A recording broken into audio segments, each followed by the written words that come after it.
I'm Dr. Valeri again alive at Team 25. It's the very last day. I'm having some really serious AI fangirl moments. I just talked to Sharif. Now I get to talk to another one of my AI's heroes. This on the DevOps and Agile side. Now I've gotten a lot of demand recently from clients about DevOps, about safe or Agile at scale, and this is the person to talk to. But before we get into it, I want to know more about you. Tell me about your journey at Atlassian. What do you do here? What are your kind of your perspectives? Sure. Hey, hello everyone. My name's Josh. I'm a head of product at Atlassian. I work on AI across Agile and DevOps. I joined Atlassian in 2011, so it's been a bit of a journey. It's been awesome. I've been in product the entire time. I have worked on a lot of the company, and so have a deep understanding of our products and things like that. Yeah. And currently focused a lot on the Rovo Dev Agents that we just announced in open beta yesterday. So give us the highlights of those. What was, in case the people didn't catch the keynote yesterday, what were the big announcements? So for the Rovo Dev Agents, we are looking at how we can help software delivery teams turbocharge their productivity. We are launching a series of agents that help you take the teamwork graph and add a code intelligence layer to the top of that. So we have 3 or 4 new agents coming out. One is a code planner, so we can understand your code base and understand your issue and help you write a code plan on the issue. This is awesome for people who are fresh to the code base or more junior people who need some help with understanding where they should make the changes. Then we announced our implementer agents, which allow you to take a Jira issue and write the code for it. But even more than that, we allow you to customize those agents with your own prompts and knowledge sources from Confluence, as an example, built on Rovo.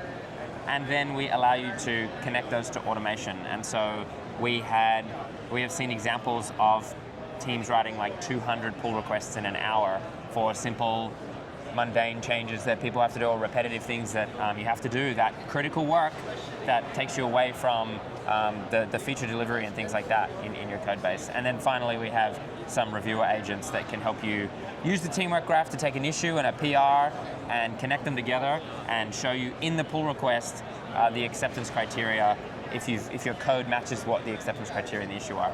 I love how you just described that. Those were some major, huge, ground-shifting developments, innovations. So first of all, let's rewind a bit. The part where we can create a ticket and switch that into code. That's right.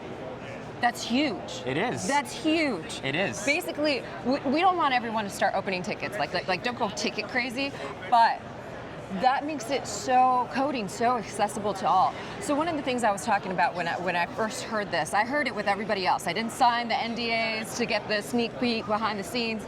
So what does ticket writing become even more important in that? Like, what should I put in my ticket? Oh yeah, this is a great point. So humans, I like to think about Jira as tickets or work items, as they're now called, yes. are prompts for humans. Right. But now we have agents coming along and agentic workflows. And as you know, like software development is changing the most rapidly out of any of the functions in a company. And so these agents need prompts. And so the Jira issues need a lot of detail. And so we're doing a lot of work in Jira to help you enrich issues. So we fetch similar issues and attach them to the issue automatically. We fetch related resources from Confluence and other places around the teamwork graph. We help you automatically write issue descriptions. We're really trying to get your issues and help you speed up as a product owner or a planner to get issues to a really, really great state. And so we're investing a lot there because that making sure that the detail is there for the human and for the agent is really, really important. I really appreciate that. As a lifelong learner, as an educator, it's teaching people how to create a strong ticket, whether they're using it for AI, for a human. That's really important, that foundation, because all your requirements go into what you're creating. And if you have a trash ticket, it just makes the whole process, the foundation off wobbly. So what else can people do in order to really adopt these developer tools? What's someone watching this, what's the next step that they should do? So you can sign up for our beta. If you go to atlassian.com/rovo-dev, we have a whole page where we'll walk you through everything. You can use some of the agents already out of the box. There are some that are in limited beta, and we can add you to the queue, and we'll bring you on board. we're really looking for people who are super interested in creating their own dev agents and trying them out, because the world really is your oyster with these things. As you said, let's get as much rich context into the Jira issue. Giving these agents more and more context makes them more powerful, makes them better, makes them more accurate. And so a great example is being able to give it some Confluence pages. A lot of our customers have technical documentation, like API standards, for example, stored in Confluence. You can connect those agents to read that documentation and implement things specifically in the way your company implements things. And so Atlassian.com/rovo-dev.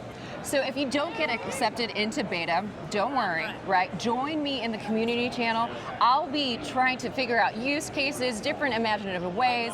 We'll be chatting. So if you have interest in this, please join us, 110%.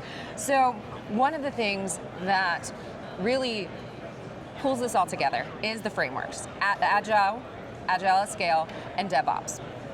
What are some challenges people have implementing these with some kind of AI technology?